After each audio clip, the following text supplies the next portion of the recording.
Hello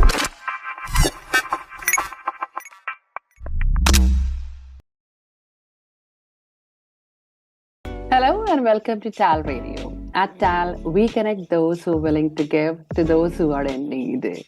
It's a beautiful, beautiful day and a very wonderful episode that we have come back on this wonderful series called Self-Coaching. And whenever I say self-coaching, you know it very well who's going to be the guest. Well, let's welcome Andrew Tallent. Andrew, welcome to TALRadio. Hi, Sandy. It's lovely to be here again. Thank you so much for your time and thank you so much for doing this lovely series. I'm sure our audience is really gaining a lot from it. So moving on, I think in this episode, we will be talking about creating a vision for your leadership, crafting and communicating your vision. So let's start with the basics. When you think of visionary leadership, what does that mean to you personally? So for me personally, what it means today is clarity about why I'm doing what I'm doing, why when things get really hard for me, why I continue to do the things that I do, and why I'm actually going to make a bigger impact on the world in terms of what I'm doing. So that's what a vision means for me. And unfortunately, so many of us today can't really connect with a vision because we're so into the detail and the technology and managing day to day. And so it's very, very hard. So we're going to talk more about how we can do that as leaders today. I think people who are listening to us at the moment, probably they have a vision, okay, let's get work done day by day. It's like one step at a time, technically. Absolutely. So moving on, why is having a clear and compelling vision so essential? I would say it's very essential, but why is it so essential for an effective leadership? Well, if we are wanting to make sure that all the employees in the organization and all our stakeholders are doing the things that they need to do to be able to be in service of their customers, we can't watch and manage and control all those employees all the time. So what we need to be able to do as a leader is to create a vision, which is a story, an understanding about where it is that we're all going in a direction, so that when that individual person, organization has to make a decision in the moment, either about themselves or a colleague or a customer, they do it in line with whatever the vision of the company is, not because they're not sure what to do in that moment or they're a little bit nervous about what to do. It's clear what should be done because of what the company stands for. So that's why it's so important. Not every leader does it very well because what they do is create a mission statement or a purpose or a strategy. But without a vision, without us really understanding what that means for us if we do this thing now, it's very, very difficult. So that's why it's so important. Okay, I think the next question is going to be a little personal in nature, and I hope you don't mind answering it. No, it's fine. So can you recall any moment or experience that made you realize the power of having a vision as a leader yourself? It was really interesting, and people may have had this kind of experience before, but I had a dream about 2.5 years ago, and the dream was that somebody would contact me to tell me about a fantastic AI coach that would allow me to live the dream that I wanted to enable people to learn how to self-coach. And it was just in a dream. I had it in a dream. The next day, I actually received an email from an individual saying, I got an AI coach I want to use with you. I'd never heard of AI coaching before. He was an Italian living in the States. And for some reason, he just approached me. So what was really interesting about that is, and a couple of other conversations, he had a vision about what he wanted to do with this platform to enable people around the world to self-coach. And I'd had that vision prior to the dream, but also in the dream. And suddenly we were coming together to actually make that work for people. So that was the first reason. I could explain that very easily to people about why I was using the platform going forward. And I'll tell you what that is later. But that's when it really hit me. That was really clear. And therefore, ever since then, for the last 2.5 years, anytime anybody's asked me to do anything, like coming on a show like this or doing others, does it serve? Is it in service of the vision that I'm trying to create? And if it is, then I do it. And if it isn't, then I don't. Well, I think the audience and certainly me, we are really lucky for that. Thank you. Awesome. So moving on, what are the key ingredients of powerful leadership vision? There are 5 elements really which every leader needs to get right. And when I say these, everybody out there is going to understand them, but it's very difficult to achieve all 5. So the first is actual clarity. So when the janitor in NASA was cleaning the floor and somebody said, hey, what's your job? What are you here for? What are you doing? I'm helping to put a man on the moon. he really understood that vision about why he was doing what he was doing. Real clarity. So that's got to be the first thing. And we're not always clear when somebody asks us, why do we come to work each day? So that's the first thing. The second thing is also purpose. So in terms of understanding the clarity, we've got to understand why. So why are we in service of all these people? Why are we making water clean? Why are we actually making the environment a better place? Why are we actually making sure we're providing nutritious food? All of these things are very important. So that's the second thing, purpose. The third, which sounds like a strange one, is ambition. So if we are here where we are today and we understand the vision with clarity and why we're doing it, we need a stretch as human beings. So we need to feel a little bit uncomfortable and stretching towards that particular vision. Like it's going to be quite tough to do it, but we know we can do it. So that's the third thing. The fourth thing is it got to be relevant. So it's got to be relevant to my particular day. It's got to be relevant to your day. It's got to be relevant to our lives, because if it's not relevant, I'm not going to buy into it as a vision. And then the final one is this really important thing about emotional resonance. So when we actually understand the vision and we're clear about it and the purpose and why it's relevant, we actually feel it as well as human beings, and we connect to it in some way. So if a leader can actually have those 5 elements in any vision that they communicate, and we'll talk about ways to do that later, they're usually going to be able to do that very successfully. Quite strikingly, when you said the third one, that is ambition, and you really said it out so loud and clear that it is a very strange one. It is technically a very strange one because, whenever you use this word called ambition, people do not take it in a very positive way as such. No, I agree. And it's how we harness that and how it energizes, but only linked with the other 4 as well. It's true. So moving on, many leaders struggle to define their vision versus the vision of their organization. So how is it possible for them to align these two? Well, there's a lovely exercise which we've talked about in the past, which I'll just change a little bit for people to do at home. So if you want to look at your personal vision, how it aligns with the organization's vision, what you can do is a little exercise where we write down the question: if I had no limitations at all in the world, what would I spend the next 5 or 10 years doing? And that gives us a sense about our purpose, but also our values and what's important. And then what we can do when we've written that down is to then align it with what is the organization asking me to do right now? And where there's an overlap, we know there's a shared vision. Where there's a difference, we might need to find a way to work with the people around us to incorporate something that's important to us in our vision with the organizations, or maybe influence the organization's vision by moving potentially to a new market, a new country, developing a new product that we're interested in. So that's probably one of the best ways. And we can do that either through drawing, or we can do it through writing, or we can do it through verbalizing. Always good to do it with another person so you can bring it to life. I'm sure our audience must have done this many times, but believe it or not, I have done it so many times now, thinking about if I had no limitation, what would I do in the next 5-10 years? And it's amazing to see the answers. Yeah, absolutely. And we're unlimited in terms of our potential. So that's why I love that question. True. So moving on, how can leaders really ensure that their vision is both aspirational as well as achievable? Well, this is the thing, come back to ambition again. So to be aspirational, we need to firstly understand who we are serving. So let's take a healthcare provider, for example, private or public. We are trying to make sure that we are caring for the patients that come to us, which either extend their lives or solve diseases or whatever it might be. So that's the ambition, and therefore that's our aspiration. We also have then resources which are available to us at this point, which allow us to do a number of those things. And AI and other technologies can maybe help us move towards them more closely. So it's really important we have the dream and the aspiration so people understand where we're going, like climbing a mountain. And then recognizing that to do that, we provide our employees with tools and resources so that they can climb the mountain. It's not like they're worrying about not having any oxygen or not worrying about having the right tools. They feel equipped, they feel resourced, but it's got to feel realistic in the moment as well that we can get there rather than just having some pipe dream. So this is all about communication. It's all about making sure resources are allocated. And again, leaders, we've talked about this before, need to create time and space to think and do these things for their organization. True. But do you believe that a leader's vision should evolve over the time? Because certainly with the present workforce, there's a crazy gap in the thought process as well. Absolutely. And it's a great example that you give. So we've got 5 generations in the workplace.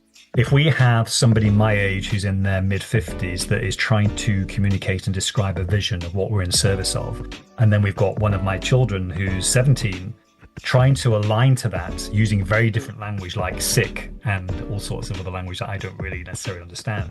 You're absolutely right. It's about how do we make sure that we align, because we probably are moving towards the same thing, but we need to understand who are our colleagues, what age profiles are they, what are they interested in, what's their version of the actual vision that they can contribute to, and for us to understand that and listen to it. There was a lovely exercise an organization did I was working with, and you'd love this, where they got all 1,000 employees into a room one day, and what they did is they actually asked each individual person in the room to draw a picture about what it is they wanted the vision of the company to be in 5 years. So they all did it. They didn't share necessarily their pictures. They kept them all secret, and then they just collected all the pictures in. And what they were amazed about when they actually collected all the pictures in is of those 1,000 pictures, there was about an 80% alignment generally around the themes that were coming through about what they wanted for the company. They'd just drawn different images, different meanings, different things, but actually the general themes. So that meant the organization leadership knew, well, actually we've got 80% buy-in towards this version of a vision, and the 20% we have to convince and bring along, but actually we know we're in a strong position. So there's all sorts of little exercises you can do to understand the different views from your workforce. But that's an amazing percentage. Seriously, 80% of the people having almost the same vision or the same one, that's incredible. So moving on, once a leader has a very clear vision, how should they communicate it to their team or to the organizational members so that they just do not understand it, but also believe in it and are convinced about it? So we've got to have the 5 points we talked earlier in terms of the vision itself. But the most important thing after that is, before we start to get people to buy into it, we've got to really make sure we reiterate and repeat why. Why are we doing this? Why do we have this vision? So people understand the why. The second thing is we need to really keep it very, very simple. So it's not about having complex documents or presentations about what the vision is. It's got to be something ideally visual, something that actually has an impact, and therefore people can understand the impact and measure it. And it's got to be really simple in terms of language, not business speak. And then the third thing is it needs to be constantly evolved and communicated, and to actually make sure that people understand it. So that could be on a monthly basis, having workshops or town halls where people are taking questions in the leadership team about where the vision is right now and where it needs to evolve. So they're all very simple things, but again, they take time. They certainly do take time. And once Andrew, when you mentioned that it should not be a very complex PPT or something like this, do you feel the storytelling could also be a part of it? Storytelling is so important. Again, I think too many leaders are into the doing and the tactical and the transactional and the delivery. And yet, if we just paint a picture through a story that we're telling about why we're doing this and what's the importance of the vision, and people are mesmerized by the story, we all remember stories. I remember sitting around the fire, listening to ghost stories that teachers had made up when I was younger and feeling very, engaged and intrigued and curious. And I remember those stories. So it's absolutely the same. And again, many companies employ consultants or people within to actually come up with storyboards again about what it is. Maybe a video is a good way of doing it as well, and then sharing that with the workforce about what it is that the company is doing and why, and what are some good case studies about the good examples that have already happened towards this vision. So storytelling is a key part, and we don't do enough of it. We really don't do enough of it now. No. That's so true.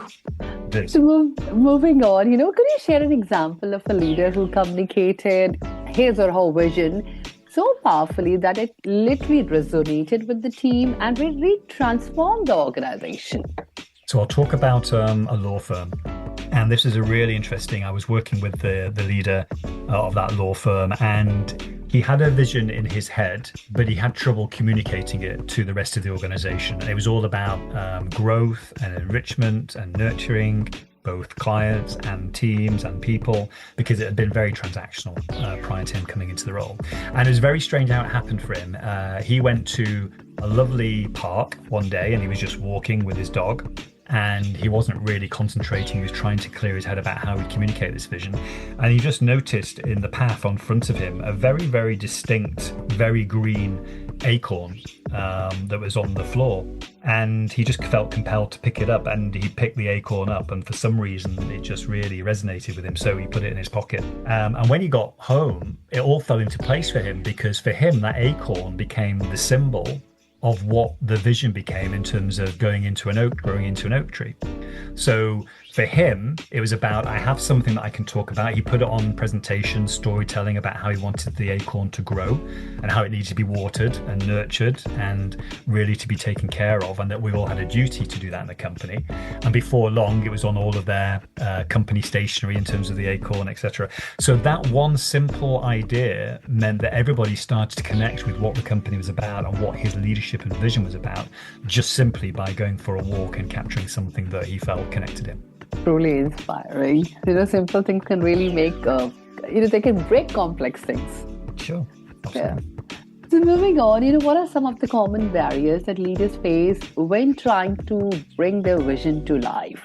I think sometimes the real visionary leaders out there sometimes worry that they're going to be criticized for being too ambitious, too bold, or being too different. And therefore, sometimes a fear of criticism, a fear of ridicule, a fear of not succeeding sometimes can get into the way. So sharing that idea with people and helping to shape it in terms of the story is really important. The second thing is, I can come up with a vision as a leader, but if my board and my stakeholders or my customers are not aligned to that vision because it just doesn't seem to fit, that's where visions can sometimes fail. There's a lack of alignment between what I want to do and what the organization is ready to do now. The third one links to what we talked about before. The vision's just too vague. It seems a bit blurry, it's a bit complicated, people don't really understand it, it's not being clear enough, and therefore visions can fail in that way. And then finally, and we all do this as leaders, is that even though we communicate a vision to someone and we think it's landed, sometimes we as leaders can get distracted. 2 or 3 months go by, we haven't reconnected with the vision, making people sure are connected to it, and we're getting into the detail again and thinking that everybody else is bought into the vision, understands it, and yet they've forgotten about it or they've just lost track. So they're the kind of things that we have to be careful of as leaders, not to lose track of the vision. True. No wonder they need to maintain the momentum for that. So moving on, how can leaders really measure whether their vision is really, it's like it's taking roots and it's bringing about changes, whether it's an organization or it's a society? How can they really measure it? There are, I guess, 3 or 4 things here. The one that most leaders would want and most companies is to actually see it in a return on investment. So they're actually seeing it in the profitability because the vision they paint in the first place is delivering what they want to deliver in terms of the service or the product, and it's actually making a difference in the financial bottom line. So that's one way that can be measured. The second, though, however, is feeling it a little bit in the fabric. So let's say that I wanted to create a vision and organization where people felt very welcome to come and visit us. They feel as though they want to do business with us. It just feels as though it's a family, and that's the vision we want to create. You can start measuring how that feels in the organization just by the way that people are behaving. So that's the second way that we can actually measure. We're actually seeing and feeling change in the way that people are being with each other. And then the third is, what normally happens if everyone is working towards a vision is that normally there's a consistency in the culture. You don't have any bad apples, you don't have any parts of the organization that are underperforming, because they're all bought into the vision and moving towards it, not always at the same speed, but moving towards it, there's a consistency that we see. We see less inconsistency in the organization. So the final thing, which is really important, goes back to the janitor in NASA. If I was to go to anybody in the organization and say to them, what's the vision of our company? And they can explain it in 2 sentences with clarity and impact, and everybody else can do that, then we know it's working and people are bought into it and understand it. That's very true. And I believe that janitor in NASA is one of the finest examples of talking about the vision, because if he knows it, everybody knows it. Yeah, absolutely. So moving on, what's one piece of advice you would give to emerging leaders who are just beginning to define their vision? I think the first thing to do is to make sure you start with yourself, as we talked about before. So what is my vision about what I want to be in service of for the next 5 or 10 years in terms of my own leadership, and really having that as a compass north to begin with. Then recognizing the resources I have in my organization, where we are right now, how can I overlay that onto a vision for the organization for the next 5 to 10 years in terms of why we're going to be different, what's the impact we're going to make, and why people can buy into it. So those two things are very, very important. I think the third thing is the vision actually goes through action. So once we define the vision, start behaving in such a way which brings the vision to life through storytelling, constantly reminding people of it and living it. So not going into the detail of being distracted. And the final thing is, whenever you feel blocked or the vision does not seem clear to people, tap into your creativity, whether that's through drawing, storytelling, storyboarding, just having a conversation with people from a creative perspective. Sometimes using Lego, people use Lego to create visions, which is yes. That's a great way to do it as well. So it's just some simple things that leaders out there can do differently tomorrow. Awesome. So that was a lot about the visionary leadership. Now, I think before I let you go, I really want to understand your visionary leadership also. So if you could sum up your leadership vision into one sentence, what would it be? This is what came to me when I had that dream, and it's not changed since. So for 2.5 years now, our vision for what we do on a daily basis is enabling millions of leaders out there to learn how to coach and lead themselves more effectively to live their professional and personal dreams. And that's what we do, and we do it in many ways, and that's why I'm on the show today. And you're best at what you do. Thank you. Awesome. So thank you so much, and thanks a ton to my lovely audience and my dear listeners. I'm sure you're enjoying this wonderful series. We do have a lot of episodes to go, not many, because I think we are almost done at least 80% of the series is almost over. But yes, we do have 20% to go. So keep yourself hooked on and stay tuned to TALRadio. Thank you so much, Andrew, for enlightening us with visionary leadership today. Thanks. Awesome. Thanks a ton to my audience, and stay tuned to TALRadio.